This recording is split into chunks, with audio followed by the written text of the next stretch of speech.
Boa noite. Boa noite. Boris Casoy ainda não voltou. Logo, logo ele volta. O presidente Jair Bolsonaro diz que policiais e militares terão isenção na importação de armas.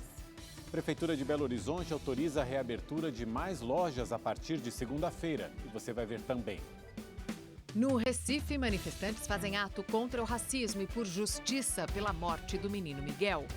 Renegociação de dívidas com bancos e concessão de empréstimos a empresas e pessoas físicas chega a quase R$1 trilhão desde março no Brasil.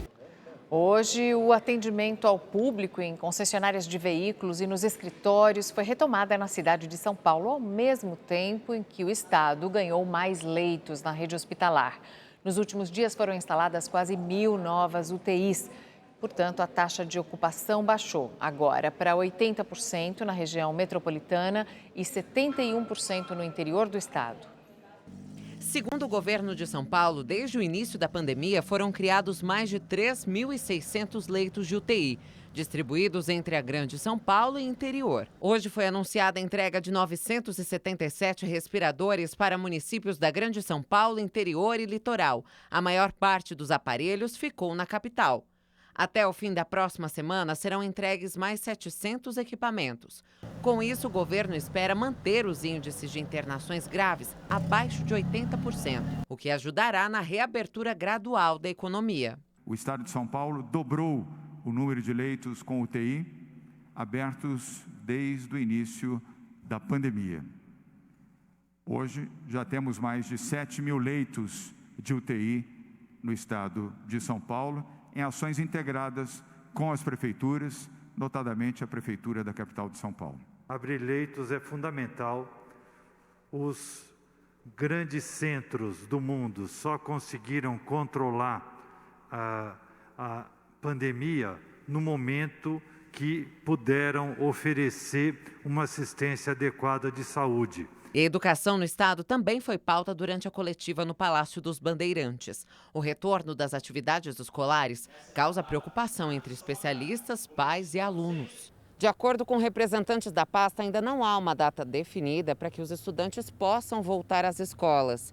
Protocolos de higiene e segurança contra a Covid-19 ainda estão sendo definidos. A ideia é que nós vamos voltar em fases combinadas com as fases do Plano São Paulo. Então, a ideia é que a gente volte com 20% dos alunos no primeiro momento, no segundo momento, 50% dos alunos e na fase final, com 100% dos alunos. Nós estamos agora, exatamente, juntamente com as redes e com a Secretaria de Saúde, detalhando os protocolos. A gente tem acompanhado a retomada da economia em diversas cidades aqui do Brasil. Belo Horizonte é mais uma capital brasileira que vai ampliar a reabertura do comércio já a partir da próxima segunda-feira. De acordo com a Prefeitura, a cidade mineira vem registrando queda na transmissão do novo coronavírus e tem leitos suficientes para atender a população. Veja na reportagem de Rodrigo Cabral.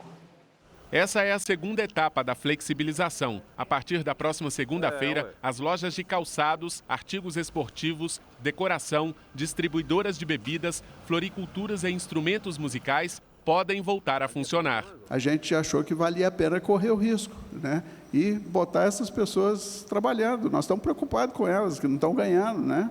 Elas estão aí passando dificuldade.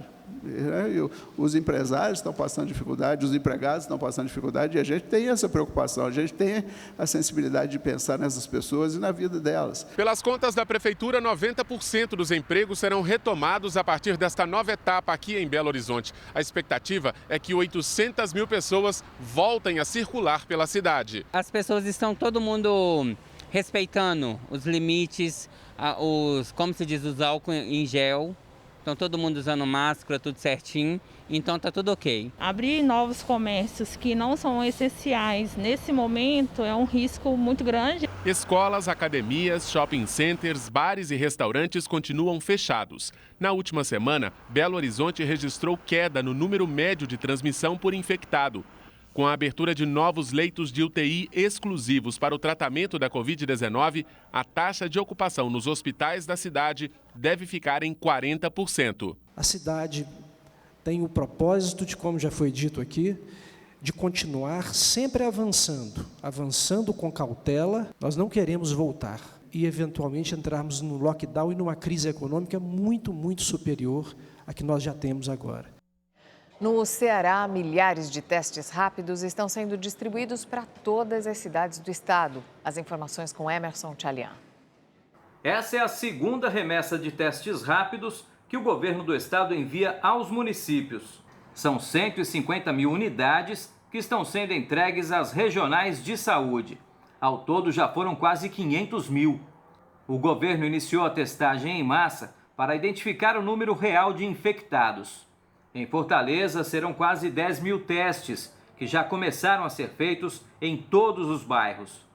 No momento que a capital registra estabilidade no número de casos e mortes pela Covid-19, hoje, no hospital de campanha do estádio Presidente Vargas, teve alta o paciente de número 800. Nós estamos otimistas com os números, principalmente aqui da macro-região de Fortaleza, da capital, que reúne quase um terço da população do estado do Ceará, do ponto de vista da redução do número de casos, dos óbitos, da ocupação das unidades de saúde. Essa imagem viralizou nas redes sociais.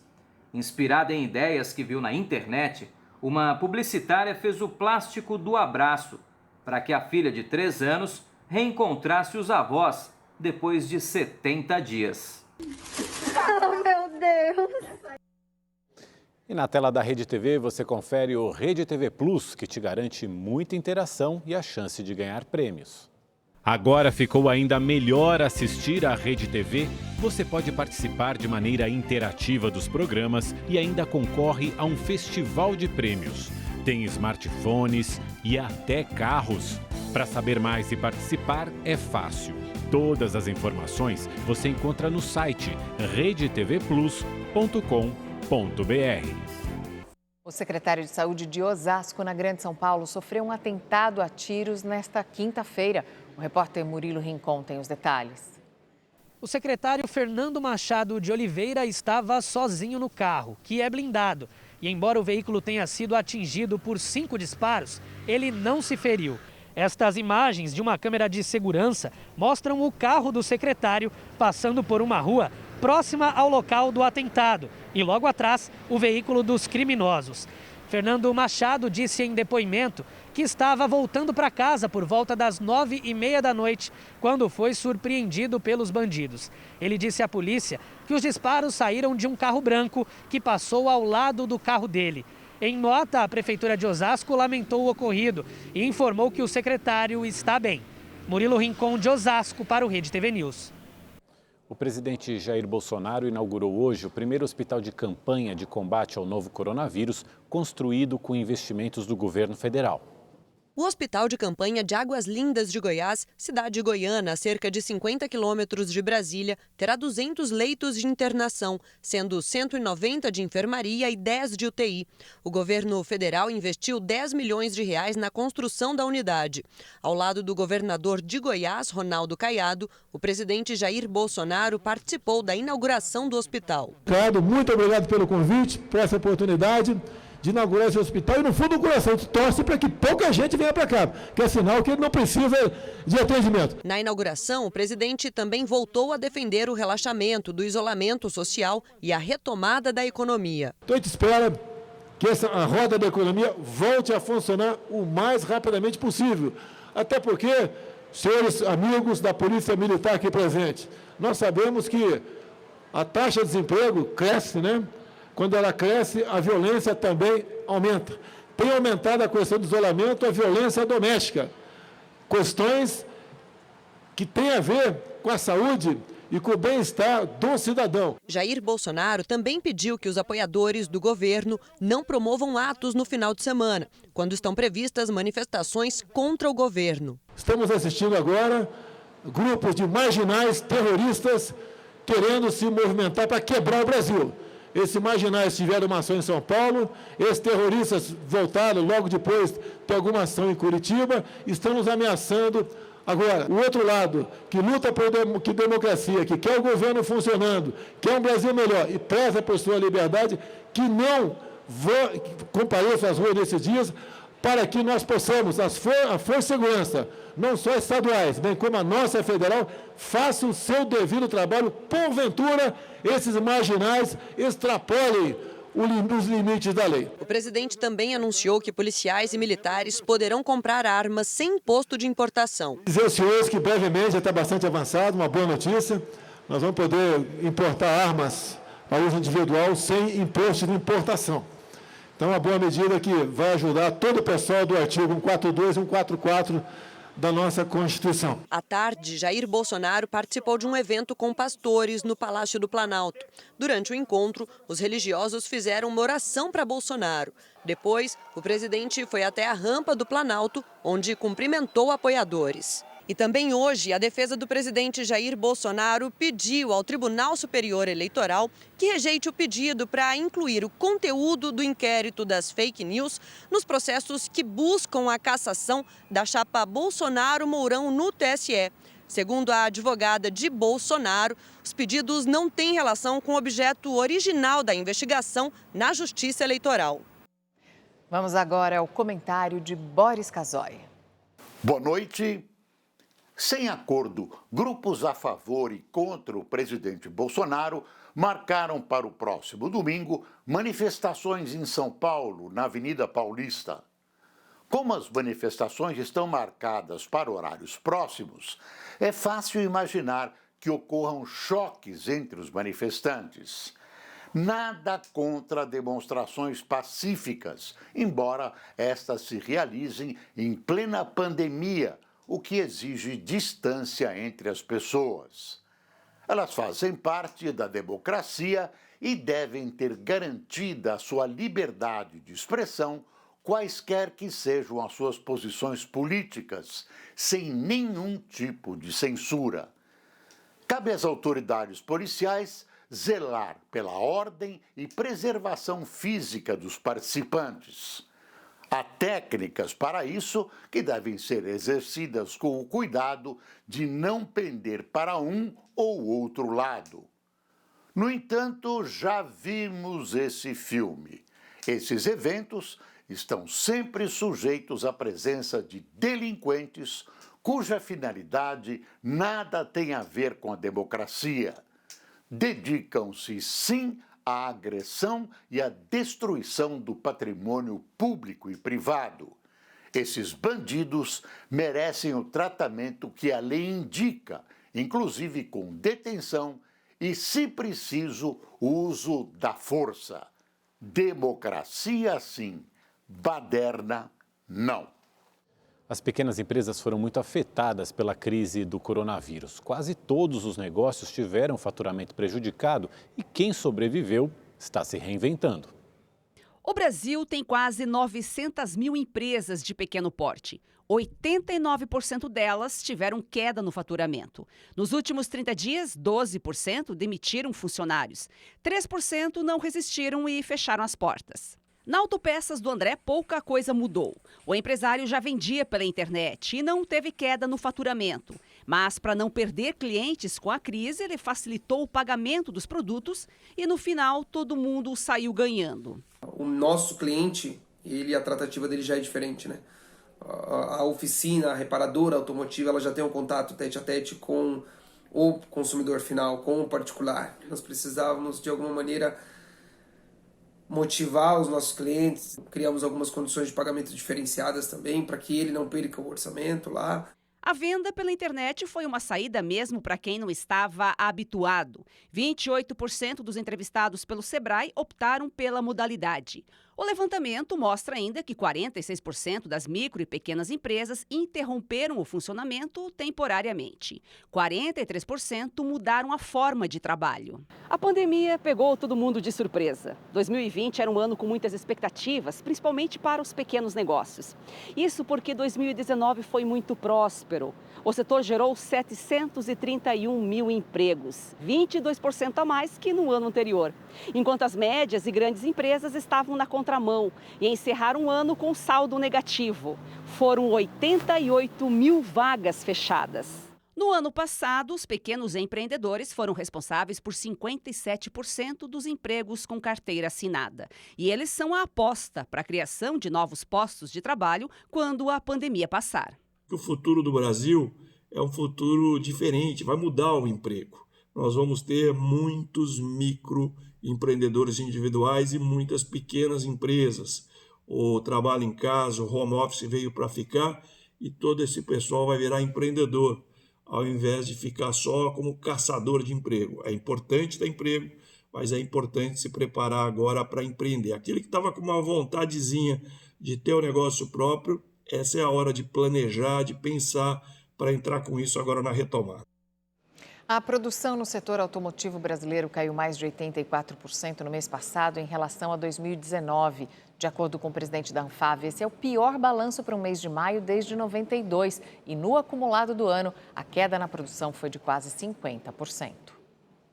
Hoje é comemorado o Dia Mundial do Meio Ambiente. E mais do que celebrar, essa data é importante para a luta da preservação dos recursos naturais.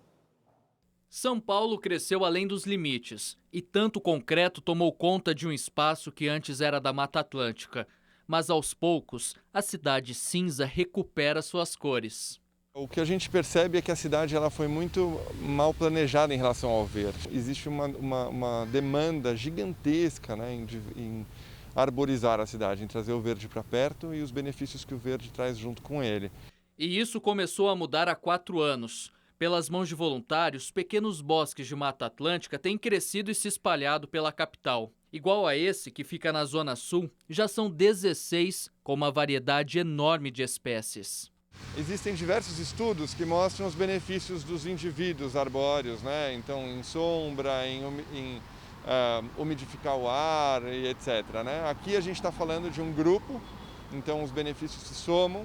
Esse esforço faz parte de um projeto para conscientizar e organizar a população para um plantio consciente. Se lá atrás, na década de 70, o Dia Mundial do Meio Ambiente foi criado em alusão ao esforço dos países para a preservação dos recursos naturais, entre tantas outras ações, hoje é mais que necessário que esse compromisso seja de todos. Na última década, a participação maciça da sociedade em pequenos projetos regionais, Brasil afora, tem feito a diferença na redução dos impactos ambientais. O Instituto EcoSurf mobiliza voluntários há 20 anos para a limpeza de oceanos, praias e rios. Pelo menos 10 mil pessoas já ajudaram a retirar 30 toneladas de lixo das zonas costeiras e marinhas brasileiras. E o resultado é que mais de 80% dos materiais encontrados nesses mutirões são materiais plásticos, né? E já se sabe que por ano cerca de 10 milhões de toneladas de resíduos sólidos, sobretudo plástico, chegam nos oceanos, impactando a biodiversidade marinha, levando à morte milhares de vidas todos os anos. No Paraná, esse ativista ambiental já recolheu 5 toneladas de lixo do rio Atuba, que passa na região metropolitana de Curitiba. Ele criou uma barreira ecológica para impedir que o lixo continuasse descendo o rio.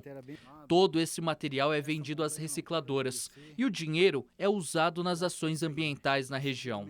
O funcionamento dela é bem simples.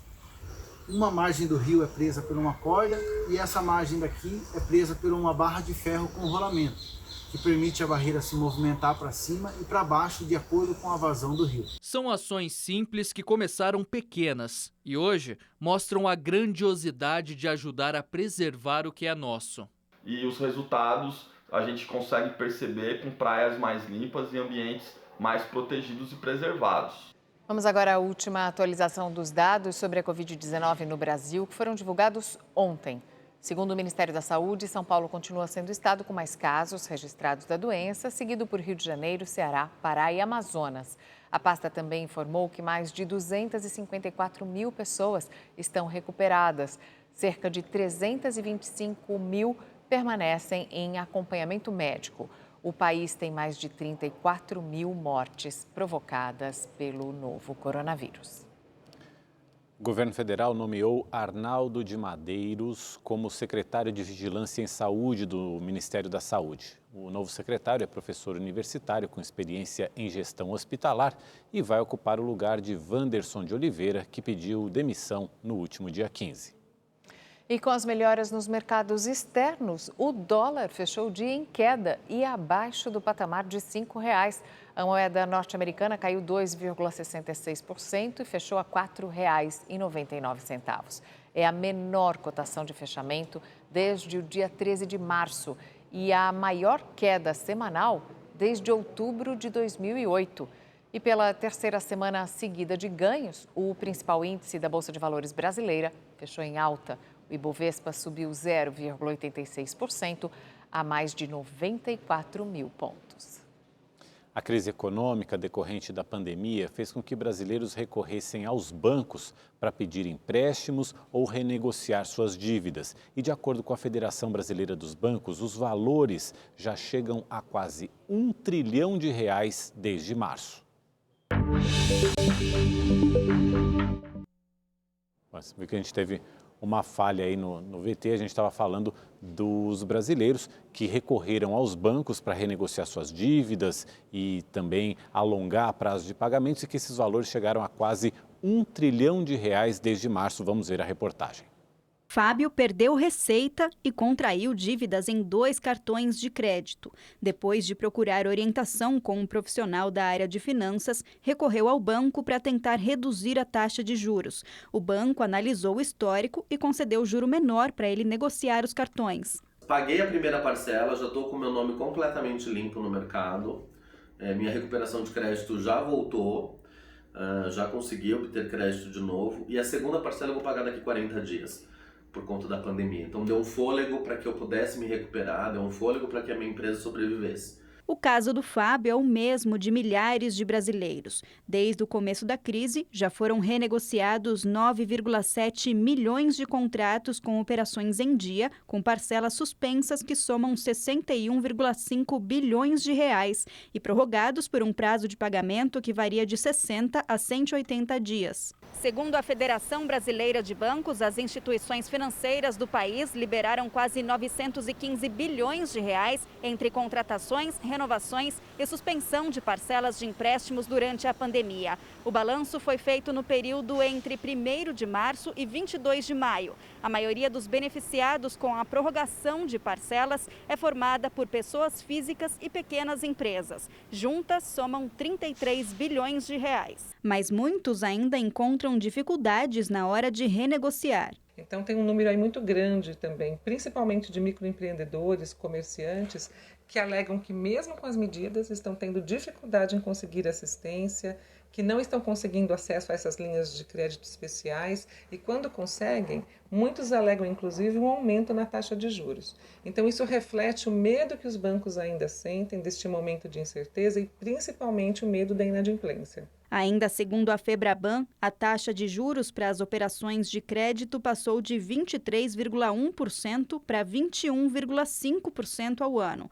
Apesar da queda, especialistas explicam que existe um momento certo para renegociar dívida ou pedir empréstimo, já que os efeitos econômicos apontam para um crescimento da demanda por crédito após a pandemia, em especial as pessoas jurídicas. Não tem nenhum problema da empresa fazer esse tipo de manobras financeiras por falta de caixa ou por falta de produtividade, que é o momento que nós estamos vivendo, ou até mesmo a família por falta de emprego.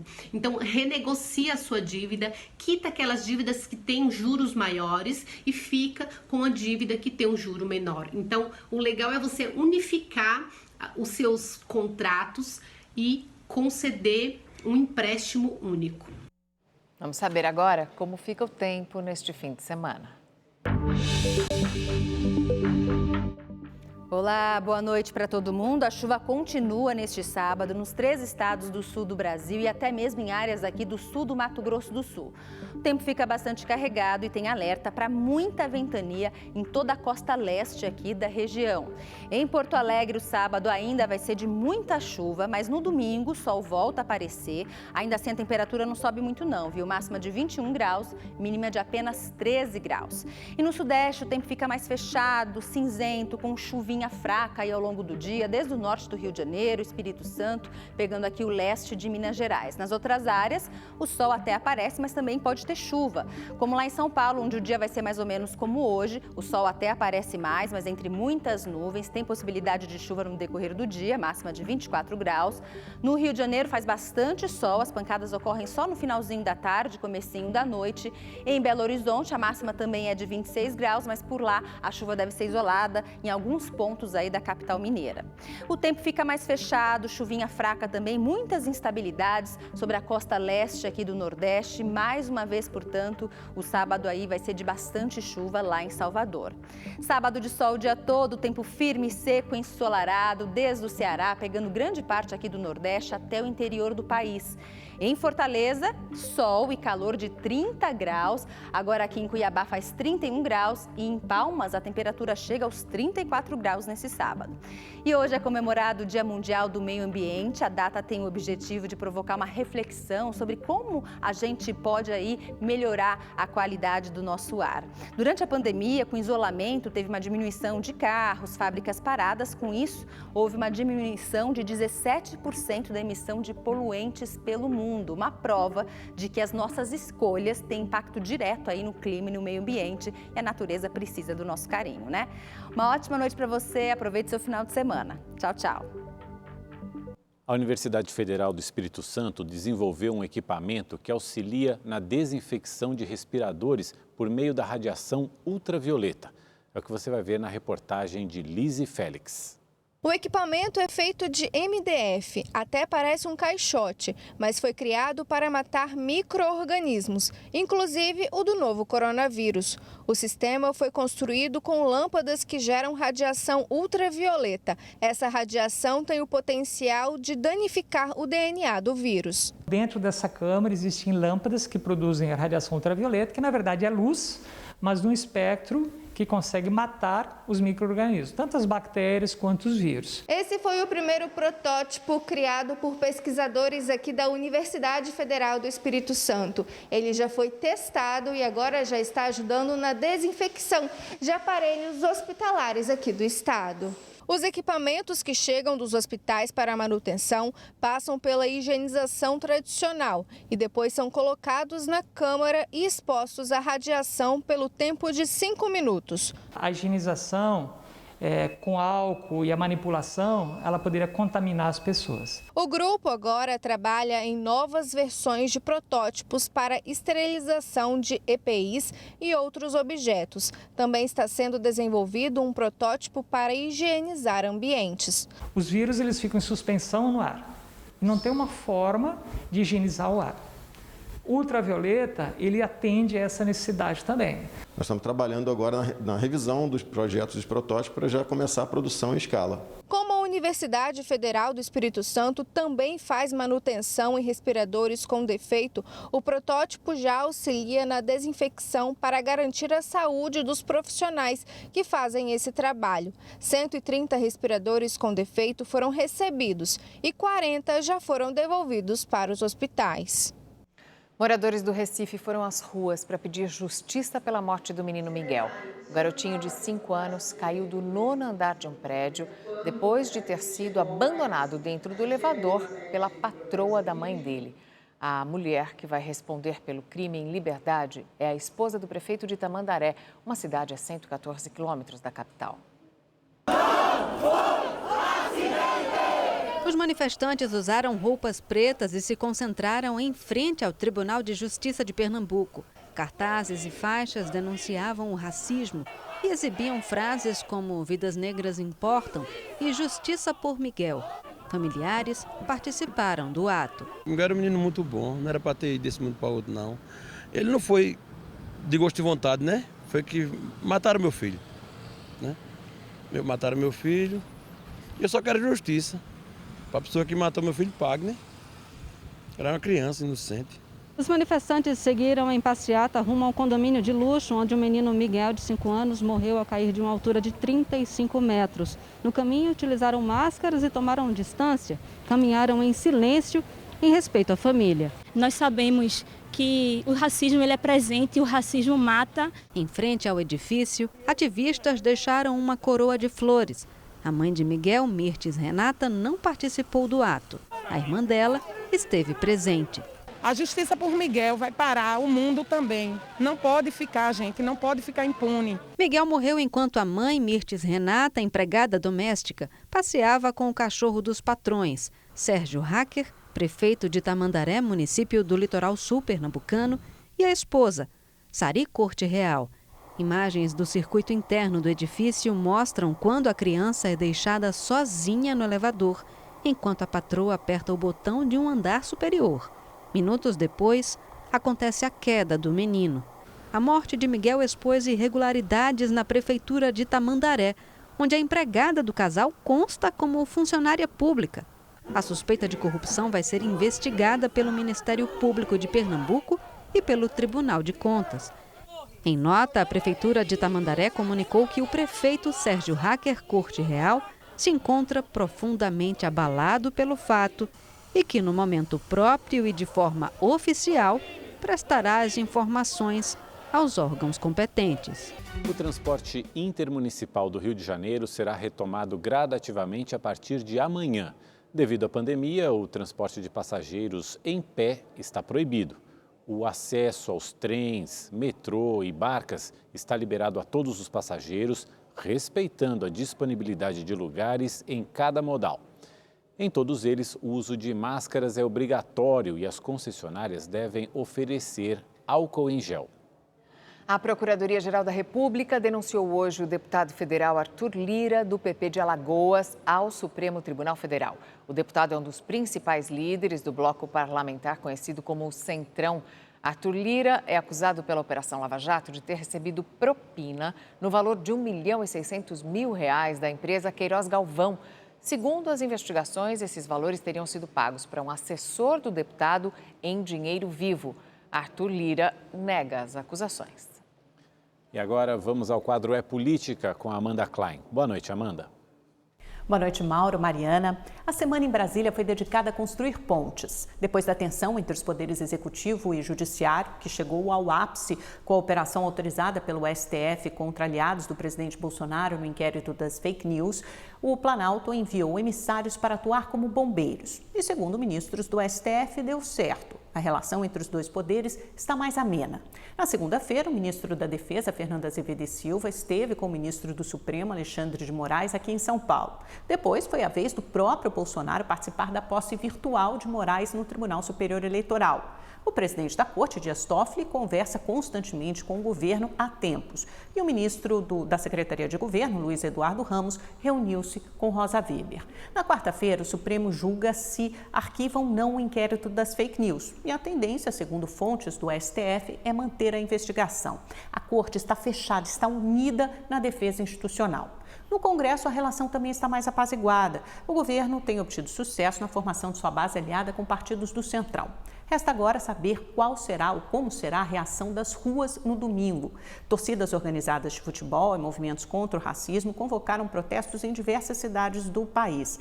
Mas o interessante é que nenhum partido, nem mesmo os de esquerda, endossou ou apoia abertamente essas manifestações. Pelo contrário, PDT, PT, PSB, Rede e Cidadania divulgaram nota pedindo aos manifestantes que fiquem em casa por causa da pandemia e por receio de que haja atos violentos durante o protesto. Líderes de centro com quem conversei, por enquanto, identificam essas manifestações principalmente com a extrema esquerda. Seria como um PSOL da política, me disse um deles, e emendou. Não se vê, como nos Estados Unidos, a mobilização de jovens nem da classe média. É bem mais setorizado. E no Facebook da Rede TV, você acompanha o nosso programa exclusivo no Facebook Watch. É o Histórias do Dia com a Érica Reis, que traz entrevistas ótimas e vários vídeos com conteúdo muito atual e interessante. O Hospital de Campanha do Pacaembu, em São Paulo, atingiu uma marca que traz esperança em meio à pandemia. O 1000º paciente com o novo coronavírus ficou curado e pôde voltar para casa. A cada nova alta, muita comemoração. E essa foi ainda mais especial. O Hospital de Campanha do Pacaembu festejou a recuperação do 1000º paciente com a Covid-19.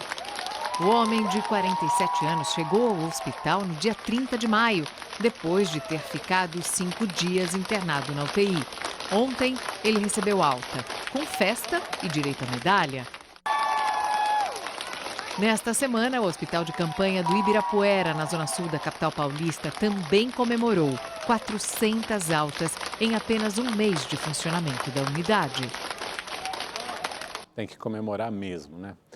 Funcionários de uma linha do metrô de São Paulo fizeram hoje uma homenagem aos profissionais da saúde. Os profissionais da saúde ganharam flores, chocolates e mais de 200 vale-coxinhas. A iniciativa foi da empresa que administra a linha 4 amarela do metrô de São Paulo. A homenagem causou emoção. Com certeza isso daqui vai fazer a diferença no meu dia hoje. Muito obrigada, viu? Avisos sonoros também foram emitidos agradecendo o esforço dos profissionais que estão na linha de frente no combate ao coronavírus. A ação aconteceu nas estações Paulista e Butantã do metrô. Se você quiser rever esta ou qualquer outra matéria que a gente apresentou hoje aqui no Rede TV News, você pode se inscrever agora mesmo no canal da Rede TV no YouTube. Pode se inscrever, é de graça e lá você pode assistir a íntegra de todos os nossos programas. Acesse agora, é youtube.com/RedeTV. E o Rede TV News fica por aqui. Uma boa noite, um excelente fim de semana. Obrigado pela sua companhia, uma boa noite, ótimo fim de semana para você. Tchau, tchau.